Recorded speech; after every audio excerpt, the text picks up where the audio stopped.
Media के साथ ऐसा एक कोलेशन ग्रुप बनाया जाए जो इन टॉपिक्स के ऊपर बात करे, इन टॉपिक्स के ऊपर रिपोर्टिंग करे। और देखिए हर वक्त जो है वो फलाना जेल में चला गया, फलाना जेल से बाहर आ गया, फलाने की जमानत हो गई, अब ये हो गया, लड़ाई उसको पकड़ लो, उसको गिरा दो, बस इसके अलावा जो है वो हमें शायद और टॉपिक अच्छा कोई नहीं लगता। एंड आई एम सॉरी अगर किसी को बुरा लगे, बट इट्स अ फैक्ट कि हमारे मुल्क में अच्छी न्यूज़ नहीं है। हमारे मुल्क में जब तक मसाला वाली न्यूज़ ना हो, जब तक चस्के वाली न्यूज़ ना हो, जब तक किसी ने किसी को पकड़ के मार दिया, किसी ने किसी को कुछ कह दिया, वो हेडलाइन होगी, ऊपर नीचे आएगा कि फलाने वजीर आला ने या फलाने प्राइम मिनिस्टर ने क्या अच्छा काम किया इस मुल्क के लिए, उसके ऊपर कम बात होती है, वो नीचे आएगा बहुत। लेकिन ये जो है ये चीज़ें ऊपर आती हैं। और लेकिन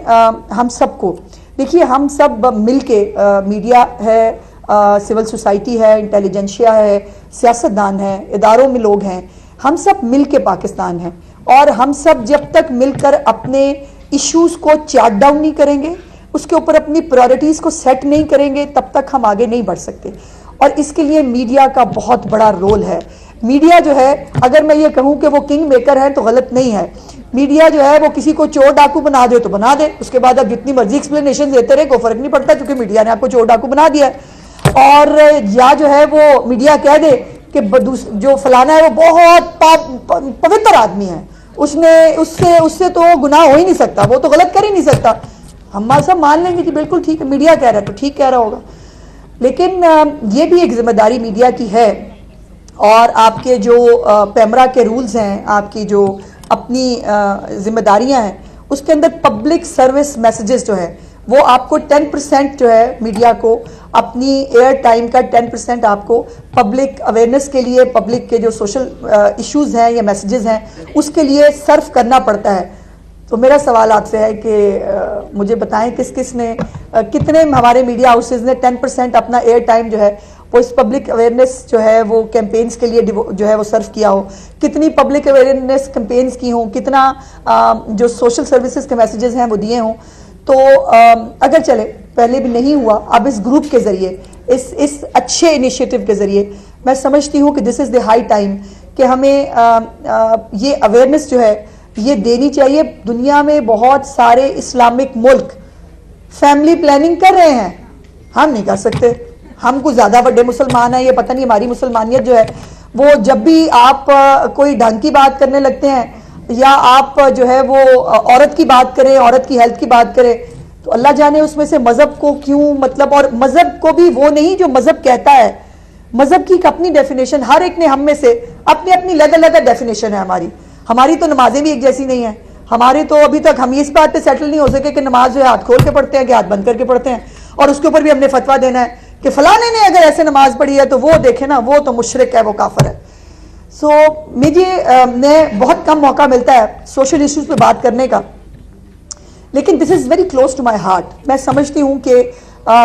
सियासी बातें हम हर वक्त करते हैं, करते रहते हैं, करती रहनी चाहिए, लेकिन जो सोशल इश्यूज हैं, हमारी कितनी मोर्टेलिटी रेट क्या है हमारा मुल्क के अंदर, कितनी औरतें, कितने बच्चे जो हैं वो ग़िज़ाई किल्लत का शिकार हैं। ये मुझे कहने में बहुत खुशी है कि माइनर बच्चियां जो है उनकी शादी के ऊपर सबसे पहले पाबंदी जो है वो पंजाब के सूबे ने लगाई। इस वक्त जो वज़ीर आज़म पाकिस्तान है, जब वो खादमे आला पंजाब थे, मैं भी इनकी टीम की एक छोटी सी मेंबर थी, उस वक़्त ये हमें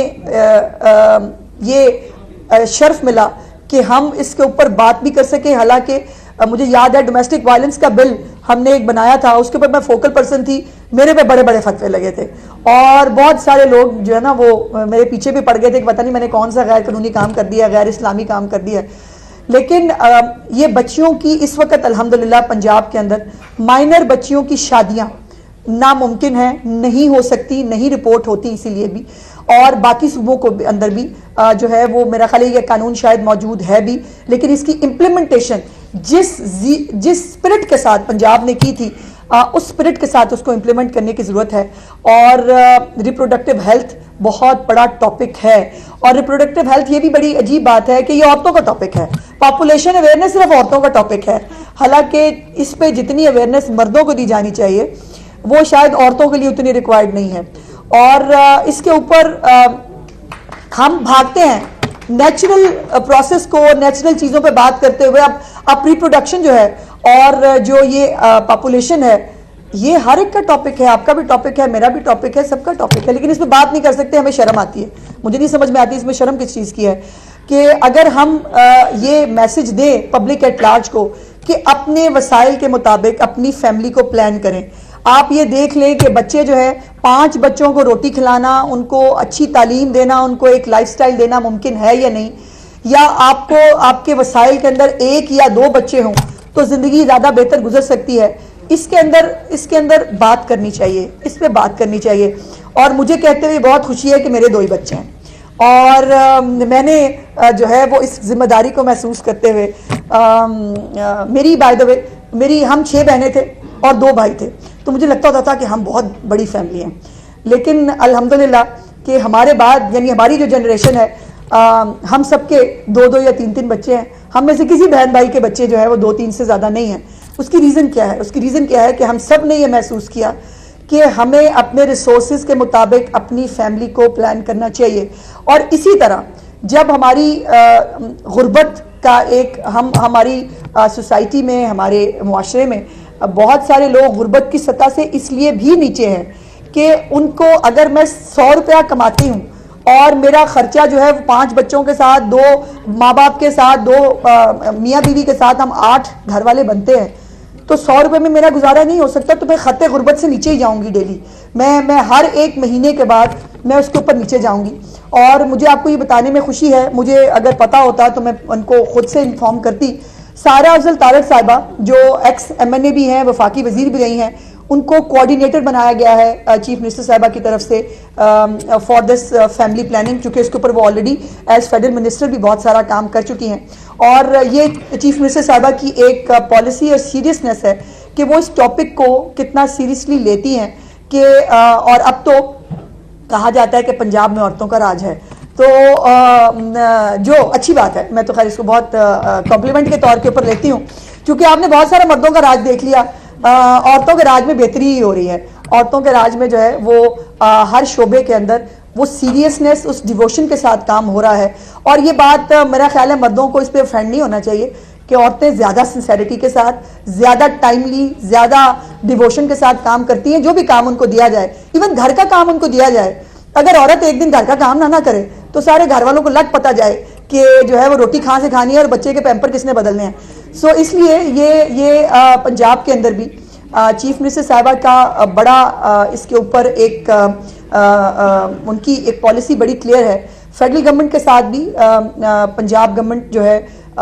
वो हम इसके साथ एक लाइजॉन के साथ काम कर रहे हैं। एक बहुत नेशन वाइड एक कैंपेन की ज़रूरत है दोबारा, जो हम अपने जिसके ऊपर हम बात करें। हमारे जो मुख्तलिफ नुक्ता नज़र रखने वाले लोग भी हैं जिनके मुताबिक फैमिली प्लानिंग नहीं होनी चाहिए, लेट्स सिट टुगेदर, एक टेबल पे बैठते हैं और यही तरीका होता है बात करने का। या आप मुझे कन्विंस कर लें या मैं आपको कन्विंस कर लूँ। खाम मतलब फतवे देने से, दूसरे की बात मैंने सुननी नहीं, मैंने समझनी नहीं, लेकिन चूंकि मेरी राय है तो बस वही राय ठीक है, हम इस पर बिलीव नहीं करते। मैं समझती हूँ कि एक अगर UNFPA और SDPI एक राउंड टेबल जो है वो ऑर्गेनाइज करे तमाम स्टेक होल्डर्स के साथ, जिसमें हमारे स्कॉलर्स भी शामिल हों। हमारे पास बहुत सारे अच्छे वो स्कॉलर्स भी हैं जो सपोर्ट करते हैं फैमिली प्लानिंग को। और जैसे मैंने कहा, दुनिया में बहुत सारे जो इस्लामी ममालिक हैं वो फैमिली प्लानिंग को जो है वो सपोर्ट भी करते हैं, वो उनके पास ये पॉलिसी मौजूद है, वो अपने मुल्क के अंदर फैमिली प्लानिंग कर रहे हैं। लेकिन जो है वो हम अभी भी कुछ शायद कंट्रोवर्सीज का और कॉन्फ्लिक्ट का शिकार है। सो मैं समझती हूँ कि एक राउंड टेबल का ऑर्गेनाइज अगर हम करें, हम सब उसके ऊपर बैठें और बैठकर जो है एक दूसरे के साथ एक डायलॉग करें कि हमें अपने मुल्क को आगे कैसे ले जाना है। जिस स्पीड से हमारी आबादी बढ़ रही है वो उस स्पीड के साथ, ये तो बड़ी अच्छी बात है, हम आबादी के हिसाब से इतना बड़ा मुल्क है, लेकिन हमें ये भी तो देखना है कि क्या ये मुल्क जो है उसकी रिसोर्सेज के हिसाब से, उसकी डिवीजन के हिसाब से, क्या हम अपने लोगों को वो क्वालिटी लाइफ दे सकते हैं, क्या हम अपने लोगों को वो क्वालिटी ऑफ एजुकेशन दे सकते हैं, हमारे पास क्या इतने अच्छे स्कूल्स हैं, और हम क्या एज ए गवर्नमेंट और एज ए सोसाइटी तैयार हैं कि हमारे हर घर के अंदर 8, 5, 6 बच्चे हों और हम उन बच्चों को एक जो है वो बस पैदा करके फेंक देना तो कोई तरीका नहीं है। फिर उसके बाद वो बच्चे जो हैं वो कभी साइकिलों की दुकानों पे आपको मिसयूज होते हुए, ब्लैकमेल होते हुए, हरासमेंट का शिकार होते हुए दिखते हैं। कभी आप सोशल मीडिया के ऊपर देखते हैं, बहुत तकलीफ होती है। मैं तो खैर वीडियो चला के देखती नहीं, मेरे अंदर तो इतनी हिम्मत नहीं है, जहाँ पे छोटे छोटे बच्चों को चेनों के साथ बांध के वो कभी कोई मालिक मार रहा है, उसने चोरी कर ली। अभी कुछ दिन पहले एक बच्चे को रोटी चोरी करने के ऊपर जो है वो जिस बुरी तरह से पीटा गया, ये हमारा माइंड सेट है। उसको रोटी नहीं दे सके, ये as a society, as a रियासत हम सबकी भी नाकामी है। ये उसके घर की नाकामी तो है ही है, हम सबकी भी नाकामी है। और इसीलिए इसके ऊपर एक जो है वो गुफ्तगू करने की ज़रूरत है। हमारे अब तो हम इतने ज़्यादा मॉडर्न हो गए हैं कि हमारे मुल्क में भी ओल्ड एज होम्स खुल गए हैं। और मेरी जिस दिन मेरे वालिद साहब की जो है वो डेथ एनिवर्सरी होती है, उस दिन मेरी कोशिश होती है कि मैं ओल्ड एज होम में जाऊं। मेरे वालिद साहब अगर नहीं हैं तो जो वालिदैन वहाँ पर अपने बच्चों को याद कर रहे होते हैं और रो रहे होते हैं अपने बच्चों की याद में, उनके साथ कुछ टाइम स्पेंड करके मैं उस तकलीफ़ को शेयर करती हूँ जो उस दिन मैं महसूस करती हूँ। और ओल्ड एज होम में चीफ मिनिस्टर साहब ने पिछली ईद जो है वो ओल्ड एज होम में गुजारी थी, और वहाँ इतनी इतनी तकलीफ दे स्टोरीज़ हैं कि वो माँ बाप जो अपने 5-5, 6-6 बच्चे पाल लेते हैं, लेकिन वो 6 बच्चे मिलके ना 2 माँ बाप नहीं पाल सकते, और उनको फिर जो है वो ओल्ड एज होम में फेंक दिया जाता है। हम इतने मॉडर्न हो गए हैं। बहरहाल ये, और उन में से ख़वातीन ने जो है वो इस ख्वाहिश का इजहार किया कि उनको हज पे जाना है, और चीफ मिनिस्टर साहिबा ने उनको जो है 13 ख़वातीन को गालिबन जो है वो हज के ऊपर भेजा। इसके साथ साथ जो हमारी रूरल एरिया में रहने वाली ख़वातीन हैं, उनके लिए लाइफ स्टॉक का एक नया प्रोग्राम चीफ मिनिस्टर साहिबा ने शुरू किया है कि जिसके अंदर जो ख़वातीन बाहर निकल के काम कर सकती हैं। अब वो ज़माना नहीं है कि एक बंदा कमाएगा और वो सारी फैमिली को पाल सकता है। ख़वातीन घरों में रहकर भी बहुत सारा काम कर सकती हैं, अव्वल तो बाहर निकलना चाहिए। ख़वातीन को एक सिक्योर एटमॉस्फेयर देना चीफ मिनिस्टर साहिबा की पॉलिसी है। उसके लिए आपको मालूम होगा कि पिंक बटन्स जो हैं वो तमाम जो लाहौर की शाहराएँ हैं उनके ऊपर इंस्टॉल्ड हैं। कहीं पर भी कोई खातून अपने आप को अनसेफ फील करती है, उसके लिए वो पिंक बटन्स मौजूद हैं। वर्चुअल पुलिस स्टेशंस हैं, और मैं आपको बता नहीं सकती, मेरे पास वो रिकॉर्ड मैं लेके नहीं आई, मुझे लाना चाहिए था, जिसके अंदर वर्चुअल पुलिस स्टेशंस के अंदर थाउजेंड्स ऑफ एप्लीकेशंस जो हैं और जो कंप्लेंट्स हैं उनको एड्रेस किया गया बगैर खातून को पुलिस स्टेशन आए हुए, और थ्रू कॉल, वीडियो कॉल या ऑडियो कॉल जो है उसको जो है वो सिक्योर किया गया। फिर जो ट्रांसपोर्ट है, ये बिल्कुल अगर खातून इकनॉमिकली स्टेबल होगी तो यकीनन उसमें सोसाइटी में भी उसका मुकाम बेहतर होता है, और घर में भी कमाऊ पूत हो या अब तो कमाऊ पूत पीछे रह गई बात, कमाऊ औरत जो है ना वो भी सबको अच्छी लगती है। सो उस खातून को जो है वो ट्रांसपोर्ट के लिए जो है वो उनको फैसिलिटेट करना, बच्चियों को जो है वो बाइक्स दी जा रही हैं ताकि वो कम्यूट कर सकें, और जो उनको हरासमेंट और एक अनकंफर्टेबल सिचुएशन फील करनी पड़ती थी पब्लिक ट्रांसपोर्ट इस्तेमाल करते हुए, उससे वो जो है वो ना गुजर सकें। इसके बाद कुछ दिनों में इंशाअल्लाह ताला धी रानी प्रोग्राम जो चीफ मिनिस्टर साहबा को बहुत उनके दिल के करीब है, जिसमें बच्चियों की एक रिस्पेक्टेबल तरीके से शादियां भी इस वक्त एक माशरे का बहुत बड़ा जो है वो अनफॉर्चुनेटली एक ऐसी चीज़ बन गई है जिसपे माँ बाप जो है अपनी बच्चियों की रिस्पेक्टेबली शादी जो है वो नहीं कर पाते। सो उसके लिए चीफ मिनिस्टर साहबा ने ये खुद बेड़ा उठाया है, और इस धी रानी प्रोग्राम के तहत बहुत सारी बच्चियों की जो है वो शादियाँ होंगी, और उस दिन मैं उनको लेक्चर दूंगी ज़रूर जिस दिन उनकी शादी होगी कि बेटा मतलब मेहरबानी करना और अपने रिसोर्सेज के मुताबिक अपनी फैमिली प्लान करो, ये बहुत ज़रूरी है। और दूसरी बात यह है कि आखिर पे